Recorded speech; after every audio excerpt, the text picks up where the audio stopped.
Welcome. I'm so glad you could join us. We're going to take a little diversion from what we usually talk about on our show on TV and also on YouTube, and because we have a special guest today. This is Dr. Bedikian from Mid-America Orthopedics. You can find them in Palis as well as also Mokina. And I recently had surgery on my knee. I'm getting ready to probably do the second knee as well. And so many people had commented about my recovery. They were curious who the doctor was. Everyone wants to know in case they got to go through this. They want someone that knows what they're doing. This gentleman does, and that's why I wanted to bring him on so I could introduce you and get him some of the publicity he deserves. It's a scary thing to go through surgery, and you want to be able to trust who it is that you have doing it. I just wanted to ask the doctor, speaking with you beforehand, approximately how many knee surgeries have you done? I've been in practice about 11 years, so I'm close to somewhere around 5,000 knees. Which is amazing, and that's certainly a lot of experience. We know that there's between 600,000 and 800,000 knee surgeries done a year. And the estimates I've read in studies saying there'll be a 680% increase by 2030, almost 2.5 million to 3 million knee surgeries done. And that is one of the most common orthopedic surgeries done today in America, isn't it, sir? Yes, that's correct. That's good. Yeah. It's something that a lot of people go through. I'm concerned because I meet so many people and they're scared. They're dealing with pain because they don't want to go through the procedure, and I understand that. And so we want to discuss some of those things today and help alleviate some of those fears that some of you may have. Doc, who's a candidate for knee surgery? Anybody who has some type of degenerative arthritic condition. Obviously, with arthritis, there are a number of different types of arthritis. The most common being osteoarthritis, which is basically defined as wear and tear of the cartilage. So your God-given cartilage is a coating on the ends of the bone. You have them all over your body. You have multiple joints from your head to your toe. As that cartilage thins out over time, it wears away. It could be accelerated based on an injury, some type of traumatic injury, work, if you've been a hard laborer all of your lives. So as that wears, it thins out, the bone is rubbing up against the bone, and then that's where you become more bone-on-bone arthritis, which is what leads to a knee replacement. Can someone who just does a lot, like someone who plays racquetball 4 hours a day, anything, a lot of lateral movement, this kind of stuff, yes, that'll wear it out? Yep, basketball, football, any type of athletic sports since they were young could wear out any type of joint. Or genetics, right? Well, there is a genetic leak. They found that out years ago that there is a genetic leak. So whether it's from our grandparents, great-grandparents, it is being passed down to us. Interesting. Some of these supplement purveyors are claiming that they can grow cartilage. They even say there's university studies that back them up, recent studies in the past couple years, because this has been for years they said it can't be done. They're claiming they can do it now. Do you have any information on this? So I have some information to be able to share. So when you have arthritis and it affects a large surface area of your cartilage, it is not possible to regrow that cartilage. However, if you're a young athlete, 16, 18, 20 years old, and you have an injury where a piece of cartilage broke off, you can actually have that regrown by utilizing your own cartilage cells, sent to a lab, grown in the lab, and then put back in that area. But it's a small focal area. It's not widespread. So if you're being told you have advanced arthritis or bone-on-bone and it's widespread, that cannot be regrown. So it's kind of like a skin graft, that same ideology? Correct. They also do what? Patellar tendon transplants, don't they?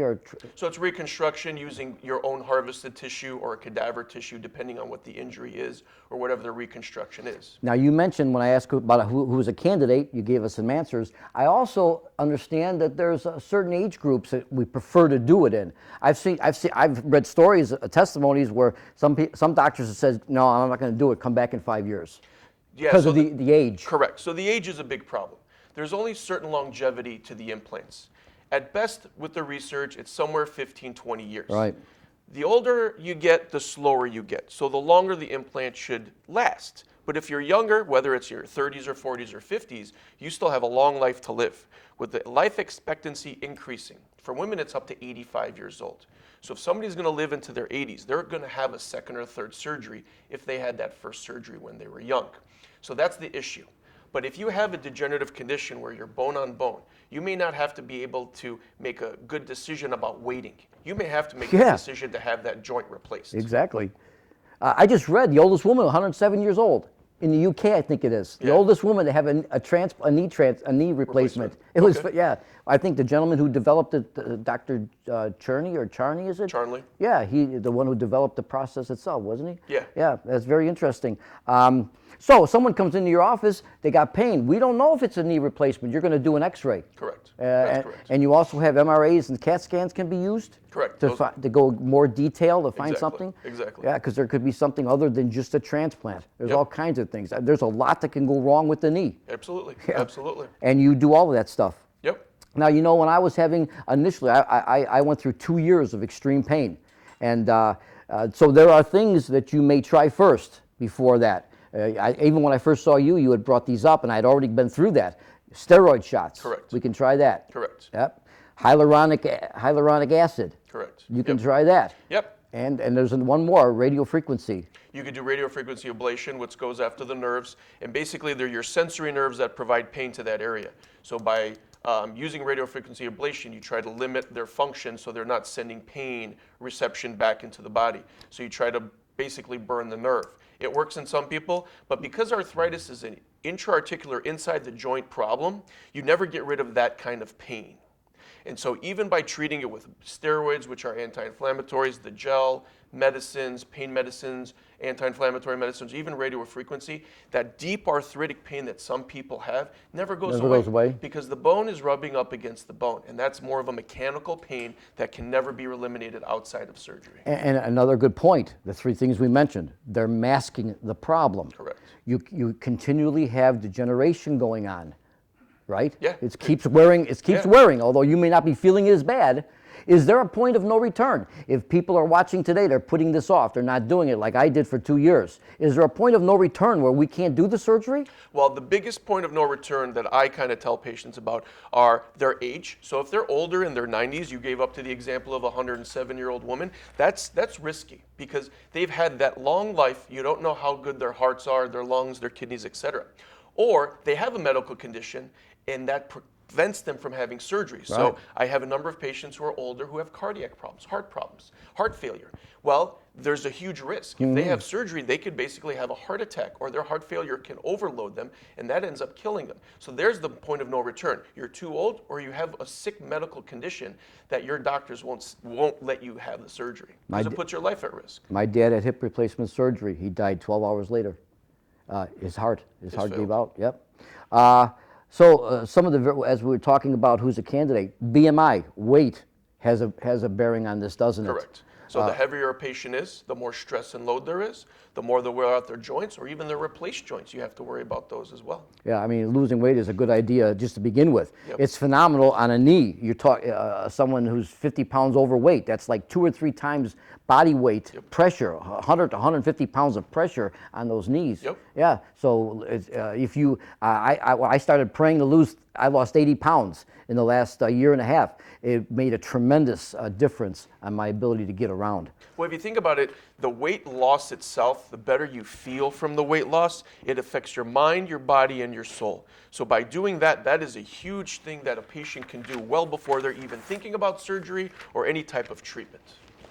Okay, now someone who gets someone who gets the replacement therapy, are they going to be restricted somewhat? If they were a marathon runner prior, I understand that doing stuff like that, rigorous exercise, is going to wear out that replacement sooner. Correct. So all replacements are made out of metal and plastic. Those are still going to wear. They're not going to last as long as your God-given cartilage. Like we talked about, the best research is somewhere 15 to 20 years. The younger a patient is, I tell them you're going to be closer to 10 to 15 years, right? So what the American Association of Orthopedic Surgeons recommends is any high impact activity should be stopped. So running, any form of running, treadmill, all that pressure. Yep. Heavy set basketball, tennis, any high impact things, they should be stopped. So you make sure you've done as much of those sports that you love. Got them out of your system. Because once you have your joint replaced, you got to get out of your system because you're not going to be able to do it again or to that level. Now, the patient comes in, they're going to have surgery. They're going to be concerned about pain. Everybody wonders about that. Now, you have two types of anesthesia that is offered to a Correct. patient, correct? Correct. And one of them, which is regional, has two subsections, right? That is correct. Can you tell us about that? Yeah, so the main type of anesthesia is general, which means you're going completely to sleep. A machine is breathing for you because you're completely knocked out. So you're intubated? Correct, you're intubated. So there's a tube down your throat, laying there while we do the process of the surgery, which then gets removed after the medications have worn off. The other option would be spinal, or as you refer to as regional. Basically, they'll numb you from the waist down, which will provide enough numbing so that you're not feeling anything for about 2 to 3 hours, depending on the length of the medication. Within regional, we have nerve blocks. So there are a number of different sensory and motor nerves all over our body. We can numb certain ones so that it provides pain relief without taking out the muscles, so that you can get up and you do your therapy. And they usually last about 24 to 36 hours, depending on how effective that block went. There's another video. Oh, that's interesting. Maybe for the people watching, the difference between a spinal and an epidural. Very similar, but not exactly, because it's the location of where the needle is going to deliver the medicine. Small at the back as opposed to? Correct. So it depends on the level as well as the layer that the medicine is being deposited. So a spinal, you're actually getting cerebral spinal fluid to put the medicine in there, and gravity pulls it down to affect all the nerves below that level, because we don't want it going up to where it'll affect something like breathing. Now, some people, and you guys, you always ask a lot of questions pre-op. Yes. You know, because we talked about heart, Yep. what could be a heart issue and everything else. Sometimes people have gotten sick from having certain types of anesthesia, right? They correct. can't take it. Yeah. So with anesthesia, you may have a reaction to the medicines. So you could have nausea, vomiting, you can have a headache from the medications. You can be ill from those medications because they're going through your system to provide enough relief so we can do the surgery. They get metabolized by your liver and cleared out by your kidneys. So if we don't know that there might be some allergic problem or some other prior experience that could affect it, you could get sick from them, yes. When you're watching this, Mid-America also has their own website. We'll put this on, but the doctor's on there, and he has a couple examples of a knee. A knee. You know, when I first thought about knee replacement, you're thinking this doctor's going in there with a hammer and a chisel, and he's taking out this big section of the knee. It was an educational thing to watch you with this. You had this knee. You're actually just replacing like a part like this, Yep. and a post down Correct. underneath. So basically, it's called a replacement, but it's really a resurfacing. You're only cutting out the surface where the arthritis is. Once you've cut out that surface, you have a geometric shape. And what you do then is match that with the implant, which then we size in the surgery, and then glue that on using cement, similar to what a dentist would use, on both sides, the thigh bone or the femur, or the shin bone and the tibia, and then in between goes the plastic piece, and that locks into the shin bone piece. Now, if I'm not mistaken, I think I read in some of your pre-surgery literature, you make a point of no cutting in a quad, right? So we try to not injure the muscle or the tendon more than we have to. So when we're in surgery, There's got to be some? there has to be some because of the location. So the quad has 4 muscles. There's a common tendon. You're going to get into part of that tendon. All right? I So feel you it, do yeah. get into it. So that's where the weakness comes in right after. So it shuts down the muscles because that connection's been disrupted. It'll grow back. It'll come back, but you have to work on the therapy side of things to make sure you get your movement, so your motion, getting it straightened and bent, and then getting the strength back in your quads. Right. Because if you don't have that strength, it doesn't matter how much movement you get, you're always going to have some issue walking, going up and down stairs, doing any type of activity. Now, see, that's an interesting thing. It brings me to the next point. I'm a little bit ahead of time here, but I went through 2 years of needing the surgery. However, I couldn't work it out where I got to take off this time, you know, I'd be able to pay my bills and stuff. But I'm doing 15 to 17,000 steps a day, especially going up and down steps. Therefore, these muscles are really getting worked. Yep. I'm in excruciating pain. I have a really good recovery. I was doing what could be called pre-op therapy, so to speak. It's actually called prehab. And Prehab. There's been studies on it. So sending a patient to physical therapy 1 or 2 times before a surgery date actually teaches the patient the exercises, get them with their physical therapist to know how to properly do the exercises, and start building that muscle strength up early. Because once you have the surgery, it's going to shut things down for a short period of time, and then you got to go back to therapy to start working them back in. So the better condition you're in beforehand, Dictates how better you're going to be afterwards. Right, the better the recovery.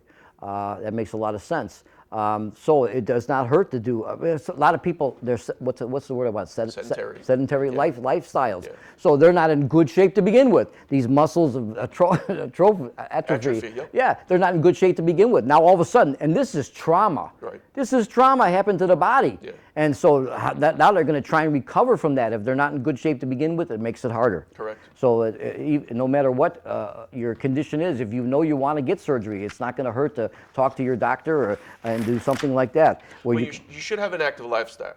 Yes. Okay, in some regards. You should be eating right. You should be exercising, to your point. If you do those two things, okay, and it doesn't have to be a rigorous, bodybuilding Just type decent exercise. shape. Get out of the house, do some walking, whether it's half a mile, around the block, whatever, and eat right. Put in good foods that came from the ground, the earth, that God put on our planet, so then you can have the good nutrients to help heal after surgery, to feel better, to decrease risks like high blood pressure, heart failure, your kidneys, all those things. You do those two things, you'll feel better before if you have surgery, after surgery, and you'll just feel better all around. Okay, great. Now, so you perform the surgery. Now we're going to close the patient up. Some doctors use staples, some doctors use stitches. I use stitches, so everything we do is absorbed by the body. So all the sutures you'll never see, okay? They're all underneath the skin. And then we use skin glue on the outside. That skin glue gives us an external protection, so you don't need staples or anything on the outside, while all the sutures are on the inside. And they're all strong enough to hold everything together to allow you to do your therapy and keep together until the body heals everything. And then the body reabsorbs those sutures, and it's like you never had surgery. That's amazing, because you got to be you got to be putting stress on that, and to keep that closed like that. Think about your therapy. You're straightening the knee, you're bending the knee. There's constant stress on the layer outside, on the deep layer inside, the tissues that we use to close up around the knee. All those things are under stress constantly until things heal. Sure, and yeah, it makes a lot of sense. So you used now. There's something else I was going to ask about that, but I'll come back to it. Once surgery's done, you're going to move the patient into the recovery room. Yes. They're going to spend a short amount of time there. They're going to come once again regain consciousness. Correct. Now remember, I don't know if you remember, when I came conscious, I was in a lot of pain. Right. And that doesn't surprise me. There's in the pain management I've been in, my body does not metabolize certain types of drugs. Mm-hmm. And that's probably what happened with us. Because you were the right away. They got you. They got the nice lady, the anesthesiologist. Correct. They got her, and within a matter of a short time, I was out of pain. Right. And that's really important. And you guys did a great job with that. I was really grateful for that. Good. So we're going to spend a little time in the recovery room. Then they moved me back to the room I first checked in at. Yep. And what's unusual about this surgery, you would think if you have, normally you have surgery, afterwards I'm gonna lay at home and watch TV and eat ice cream for the next 3 weeks recovering. Just the opposite. 6 hours after surgery, get out of bed, let's go. Yep. You're gonna start the people doing stuff, putting weight on that knee. Yep, exactly. It seems counterintuitive, but that's what we're gonna do. Well, we're doing the surgery to make you better in terms of how you're functioning with your activities, right? So what better place to start than right away after surgery? Because we're giving you the medicines to help your pain. We're getting the therapists involved. You already have the nerve block, so you're not having as much pressure right away. And then you're doing the exercises. You're walking. I mean, think about how much you walked. Think about the stairs you did right after surgery. The research shows the quicker we start this, the better it is in the long run. And it expedites the healing. Exactly. And the longer it takes a patient to get into that groove, the more difficult their recovery will be. Gotcha. Okay. Two major things about this surgery. This seems like the two major concerns we want to watch out for is infection. Correct. And blood clots. Correct. Okay. Most of us who are lay people, we got no problem understanding what an infection is and what can cause it. Okay. The infections in this area is a little different, though, isn't it? When you have a replacement part. Because that's what antibiotics have a hard time fighting that, if they can at all, when an infection gets on that replacement. That is correct. So before surgery, we always give antibiotics, and then afterwards, because we're covering the organisms that live on our body, that we share our lives with, okay?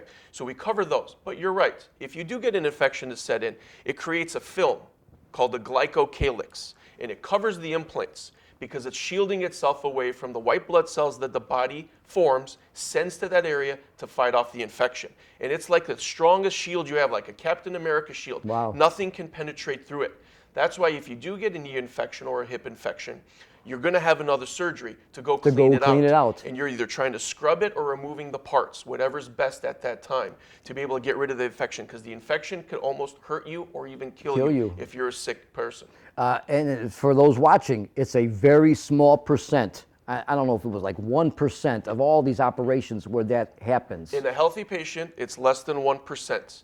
Take a patient who has diabetes, that's almost up to 10%, and they have to be a better controlled diabetic so that becomes less than that 10%. Some conditions it's never contribute zero. to it, yeah. Yeah, so the sicker a patient is, the more likely they are to get an infection. That's why we cover with antibiotics. That's why we want to make sure if there's any wound problems, call us right away after surgery.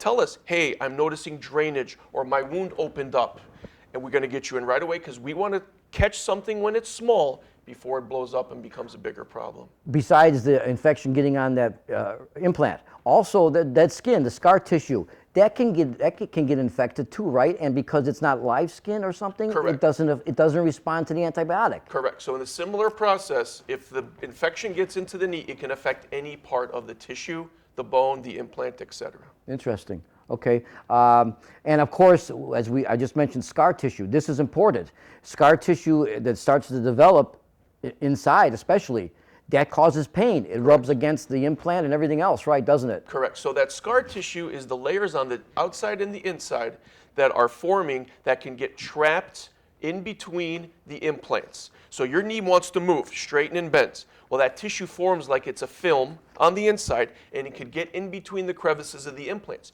You can't control that. It's your body's way of healing.